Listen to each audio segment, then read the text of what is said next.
what should you expect as far as your appointment goes? Like, how long will it take for starters?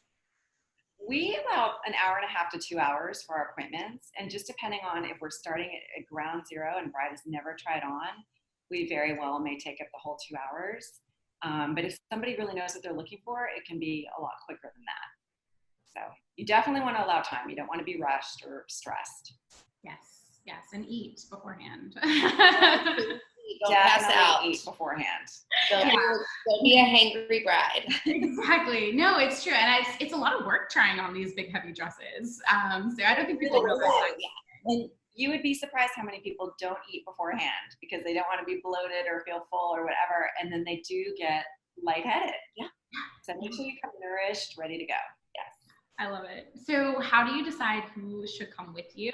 And how big of an impact does that make on the appointment time like you were talking about? Huge impact. Yeah, a huge. What you really want to focus on, what we tell brides, is pick 3 to 4 of the most important people. Our salon specifically is designed to be very intimate, very close. So you don't want to feel cramped. You don't want opinions of people that you don't truly trust. Obviously, you want to try and bring whoever's buying the gown. Their opinion really matters, right? But, keep it to your closest friends or family. Too many opinions can just make this not a fun experience. It really ruins it for the bride more than anybody. You want to be able to hear yourself think, and you want to be able to really trust your instincts versus just having a lot of noise.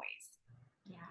How do you, so obviously, you want to bring that person who's paying for the dress but like, how do you decide? Like, is it just, your mom and sister because you're kind of obligated, or, how do you pick like whose opinion matters for your dress? Like, in your opinion? I feel like most of our brides come in twice, and maybe they'll come the first time with a group of friends and get friends' opinions, and they'll narrow things down, and then they'll come back with their mom and their sister to buy. And then they've kind of covered all their bases. Yeah. That happens a lot. I like that a lot because it can get overwhelming listening to so many opinions. Another thing that can get overwhelming is how many dresses do you try on? Especially like you walk into a bridal shop and you're like, I love everything. Like, I need these dresses. I remember when I was looking for my dress, I brought my really good friend with me, and we were like hugging dresses, like we loved them. So how do you pick which one to try on, and how many do you try on? Sure. So we do a consultation with all of our brides when they come into their appointment. We get a feel for exactly what neckline, what silhouette, what embellishments they may want on their gown, and of course the price point they want to stay in. Behind us, we have our gown gallery, actually.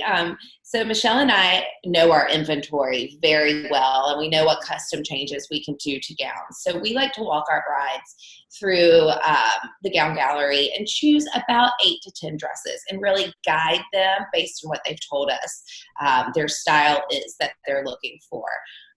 Like I said, we start with maybe 8 to 10. We narrow it down once we're in a fitting, and we know our inventory so well that we're able to go back and pull gowns. I think it's really important that the bride picks her dresses as opposed to having the guests that are with her pick their dress, because they tend to forget that it's not their wedding dress they're picking, it's the bride's wedding dress.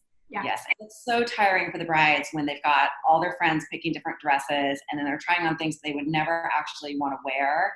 It just exhausts them, and then they're too tired to really focus on finding the actual dress. Yeah, and it's hard. It's hard to manage everyone. You want to make everybody happy, so you got to remember to make yourself happy because it's your dress, and you're going to see those pictures for so many years, right? And I think that was a great piece of advice too, to trust your stylist. And like you said, you guys know your inventory the best, so you can make such good recommendations, and you're going to know what looks going to look best on them. So I think that's a great tip for all of our listeners. Which leads me to my next question. So let's say I know that I love a certain style. I'm a strapless girl, and that's how it's going to be. Do I really need to try on other styles, or do you just stick with what I think I'm going to like the best? I think it depends. I think sometimes it's good to try on something that's completely different from what you want, because if nothing else, that really confirms that, in fact, you are a strapless girl. And sometimes just putting something on with straps will help you realize, like, okay, now I did it. I know for sure I'm a strapless girl. I don't need to look at anything else. Just for that confirmation. Yeah, that's a great tip. And then what if you're on the fence? Like you're not ready to commit quite yet. Maybe you like one or two. Like how do you, what do you recommend for brides in that situation? Michelle and I both have the same outlook on this. We're not a pressure team. We really feel like our brides need to walk away because it's an important decision. So walk away, sleep on it for a day or two or a week. We both think that you'll start envisioning yourself walking down the aisle in one of the gowns that you've narrowed down to. Once you feel like you've come to your decision, come back in and retry on those dresses that are on the top tier of what you're wanting, and it will come to you. There usually is one or the other that you just can't stop thinking about, and you start to really envision yourself in, and that's your answer. And we just don't want any of our brides to ever have buyer's remorse, so there's no pressure. They need to be in love with that gown completely, 150%. or we're not letting them buy it. No. I love that because it's hard, especially I feel like after you buy your dress, then you see, dresses everywhere. So you want them to be like you said earlier, confirmation that they love their dress as opposed to like, oh man, I should have bought the other one. So what about size? It's not a fun thing to talk about, sometimes, but especially bridal sizes run a little different than regular sizes. How do you know what size to order? What if you're trying to lose weight? How does that work? That's one of the great things about the designers that we carry in our store is all of the gowns are custom made. Brides usually fall into a certain size on the designer size chart, but if they don't fall perfectly into the size chart, then our designers will custom make the dresses made to measure for them. That's great. So it's really nice. And then if somebody is on a workout program, a lot of our designers will offer a mid-measure. So before they do the final cut on the dress, we can remeasure the brides if they've been working out really hard for a couple of months, and we can then submit the new measurements, and they'll get the gown just even a little bit closer to what their size is turning out to be.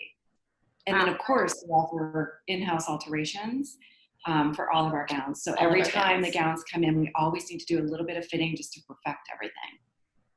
That's like a good, just like a random question I have for you guys then too. Like at what point do you girls need to, all brides, I feel like try to lose weight before their wedding, right? They don't need to, but they try to. So like when the dress comes in and they're doing alterations, like what is that kind of that point where you're like, okay, we can't do any more alterations. Like this is, you need to stop losing weight. This is the size you're going to be for the wedding. Like what point do you kind of advise your brides on that?